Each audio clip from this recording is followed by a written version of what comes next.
UPPL माने गरिब गुन्द्रानि दुश्मन UPPL माने लाइमोननि दुश्मन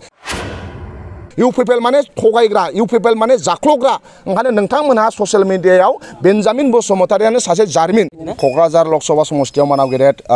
खाम्फा बरगयारिखौ केन्डिडेट होदों आरो दरं उदालगुरि समस्तियाव मानगोनां दुर्गा दास बर'खौ केन्डिडेट होदों BTC आव सानै केन्डिडेट दङ सानैबो बिथांमोना गोबां भट मोननानै देरहागोन दिनै जोङो लाइमोन BPFनि जानानै सालबारिनि सिङाव थानाय गुबुन गुबुन गामियाव जोङो BPFनि जानानै इलेक्शननि जि फोसावदिंनाय बेयाव जों फैदों दा दिनै सालबारि सिङाव जुदि नायोब्ला गामि गामि BPF न'खर न'खर BPF सालबारि समस्तिया थांनाय 2020 आव BTR सुक्ति जानायनि उनाव गोबां UPPLनि दैदेनगिरिफ्रा एबसुनि दैदेनगिरिफ्रा परिबर्तननि नामाव ओरै भट हो ओरै मावगोन होनदोंमोन गोबां पलम मामा बुंदोंमोन मिसा खोथा बुंदोंमोन परिबर्तननि खोथा बुंदोंमोन नाथाय सालबारिनि रायजो राजाया बिश्वास दङ सालबारिनि रायजो राजाखौ फुस्लायनो हाया सालबारिनि रायजो राजाया सैथो बुंग्राजोंसो थाफायो ओंखायनो दिनै सालबारिनि गुबुन गुबुन गामियाव जोङो मैयानिफ्रायनो गिदिंदों बाव न'खर न'खर हाग्रामा गामि गामि हाग्रामा सारासो मा होनो सालबारि साब डिभिजनखौ मा होनो खालामनानै होदों BTC सुक्तिनि गेजेरजों सालबारिया मोनसे साब डिभिजन जादों सालबारियाव गोदो थाबायनो थाखाय लामा गैयामोन दालां गैयामोन गासैबो मानाव गेदेर हाग्रामा महिलारि सारनि दैदेननायावसो जाजोबदों होननानै 2020 आव परिबर्तननि नामाव UPPLआ भट बिदोंब्लाबो नाथाय सालबारि समस्तिखौ BPFआसो देरहादों दिनैबो न'खर न'खर हाग्रामा आरो गामि गामि हाग्रामाया सोलिनानै दं गोबां सेंग्रा सिख्लाफ्रा दखानदार न'खर न'खर गामि गामि लांगोनाफोराव थिनालिफोराव सकफोराव जोंहा BPFआनो देरहागोन होननानै गोबां रायजो राजाया बुंदों ओंखायनो जों फोथायनाय दङ सालबारिनि मानगोनां रायजो राजा बिथांमोना BPFनो भट होगोन मानोना BPFनाव एजेन्डा दङ BPFआ सेंग्रा सिख्लाखौ लानानै एजेन्डा दङ BPFआ आबादारिफोरखौ लानानै एजेन्डा दङ BPFआ फोरोंगिरि भेन्सार स्कुलखौ लानानै एजेन्डा दङ BPFआ मोनफ्रोमबो सेल्फ हेल्प ग्रुपखौ लानानै एजेन्डा दङ BPFआ गुबुन गुबुन हारि माहारिखौ लानानै एजेन्डा दङ BPFआ कन्ट्रेक्टर बिजनेसमेनफोरखौ लानानै एजेन्डा दङ UPPLआ जेबो एजेन्डा गैया बे 4 बोसोराव UPPLआ जेबो खामानि मावनो हायाखै IY न'नि नामाव बिथांमोना ओरैबायदि करापसन खालामदों नोंथांमोना नुदों दाखालि बावै उदालगुरिनि जिल्लानि सिङाव थानाय मोनसे Vcdcनि चेयारमेना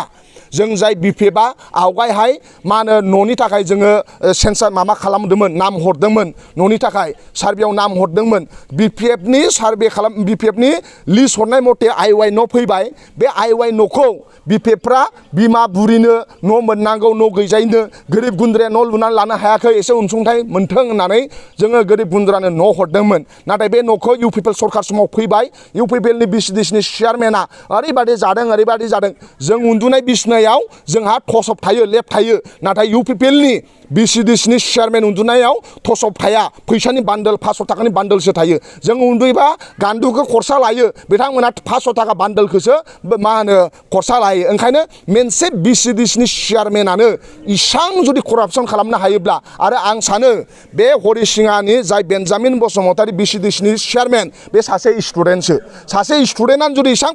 करापसन खालामोब्ला बैनि फोरोंगिरि मास्टारा बेसेबां करापसन खालामगोन ओंखायनो UPPL माने गरिब गुन्द्रानि दुश्मन UPPL माने लाइमोननि दुश्मन UPPL माने थगायग्रा UPPL माने जाख्लग्रा ओंखायनो नोंथांमोनहा ससियेल मिडियायाव बेन्जामिन बसुमतारियानो सासे जारिमिन ओंखायनो एबार फैबाय थानाय समाव जों BTCखौ बासायनो नांगौ ओंखायनो साफ्रोमबो रायजो राजाया गाव गावनि फिसा फिसौनि मोखांखौ नायनानै जे बे जोंनि फिसा फिसौआ UPPLजों गेरेन्टि गैया UPPLआ 4 बोसोराव सासेनिबो साख्रि होनो हायाखै ओंखायनो BPFआव जाहाथे भट होदों हाग्रामा सारा गेरेन्टि होदों जे हा फाट्टाखौ होथारगोन होननानै हाग्रामा सारा लाइमोनफोरनो गेरेन्टि होदों सेंग्रा सिख्लानो जिउ राहा लामा दानानै होगोन होनदों जोंनाव आबादारिफोरखौ लानानै एजेन्डा दङ जोंनाव लामा दालांखौ बानायनांगौ बेनाव एजेन्डा दङ ओंखायनो UPPLनाव एजेन्डा गैया UPPLआ जास्ट 17 बोसोरल' बुङो दिनै सालबारियाव जाय UPPLनि दैदेनगिरि बिथांमोना गामियाव थांनो हायाखै गामिनि रायजो राजाया बिथांमोनखौ होसो हरगोन बिनि BPFनि MCLA दि UPPLआव जयेन जाबाय मा फोरमायगोन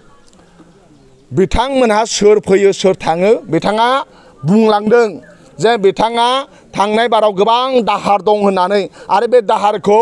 सुफुंनो होननानै UPPL बियो फैसानि थाखायसो UPPL जादों मिथिबाय गोसो गोरबोरै UPPL नङा थाखा फैसानि लबाव बिथाङा UPPLआव थांदों ओंखायनो थांथों जेबो खहा खालामनो हाया मिथिबाय रायजो राजाया बिथांखौ भट होनानै देरहा होदोंमोन नाथाय बिथाङा रायजो राजानि दुखु समाव गारनानै थांदों जाय मानसिया दुखु दाहा समाव गारनानै थाङो बे मानसिया मालाबा मोजां दैदेनगिरि जानो हाया आरो बिथाङा इउपिपिएलआव थांदों गावनि पार्सनेल स्वार्थनि थाखाय गावनि पकेटखौ सिन्था खालामनानै नाथाय सालबारियाव बिथां थांदों होननानै जोङो माबा खमजुरि जायाखै गामिनि रायजो राजाया दिनै लोब लोब ओंखारदों ओंखायनो बिथां थांनायाव जोंनि बिपिएफ पार्टिया जेबो खहा जाया बिजाथि खाम्फा बरगयारि बयनिफ्राय हिउज मार्जिन आं बुंदों इउपिपिएलनि दैदेनगिरिया बुंलाय हिन्दी इंलिश बुंनो रोंगोन नामा पार्लियामेन्टआव थांनानै बर' भाषा हैबा जागोन पार्लियामेन्टआव थांनानै असमिया भाषा हैबा जागोन येस बर'आबो 8 शेड्यूलआव रिकगनाइज मोननाय बर' भाषाबो मान होबाबो जायो जों मान होयो बर' भाषाखौ नाथाय नों सासे इंलिश आरो हिन्दी गोरोंबो जानो नांगोन ना नङा होमबा ओंखायनो क'क्राझाराव बिसिबां केन्डिडेटआ नाम फैदोंना बयनिफ्राय पारफेक्ट इंराजि हिन्दी एडुकेटेड जोंनि मान सन्मानखौ बुंहैनो गोरों दा थांनाय बाराव 10 बोसोराव हिरा सरनिया खनसेबो स्पिच होनो रोङा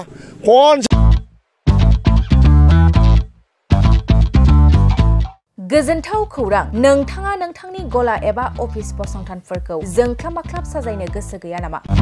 नोंथांनि गलाफोरखौ बायदि बायदि रोखोमनि जोंख्लाब माख्लाब खालामनानै साजायनो थाखाय क'क्राझार नोगोरनि सिङाव थानाय गौरां भेलि हटेल साखाथियाव सानिक्य आर्ट एन्ड डिजाइन गलाया लानानै फैदों बायदि बायदि रोखोमनि आर्ट डिजाइन क'क्राझार नोगोरनि सिङाव थानाय गौरां भेलि हटेल साखाथियाव सानिक्य आर्ट एन्ड डिजाइन गलाया नोंथांमोननि थाखाय लानानै फैदों नोंथांनि गलाखौ जोंख्लाब माख्लाब खालामनो गोबां रोखोमनि आर्ट डिजाइन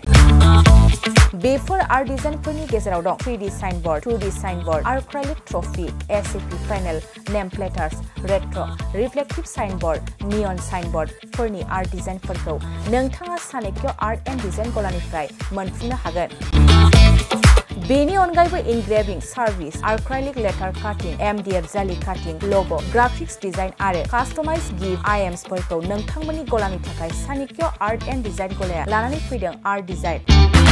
गोबां बाथ्रा मिथिनो थाखाय नोंथाङा नैबे 9706125636 6900981649 जानबुं नम्बरनि गेजेरजों खौरां लाहरनो हागोन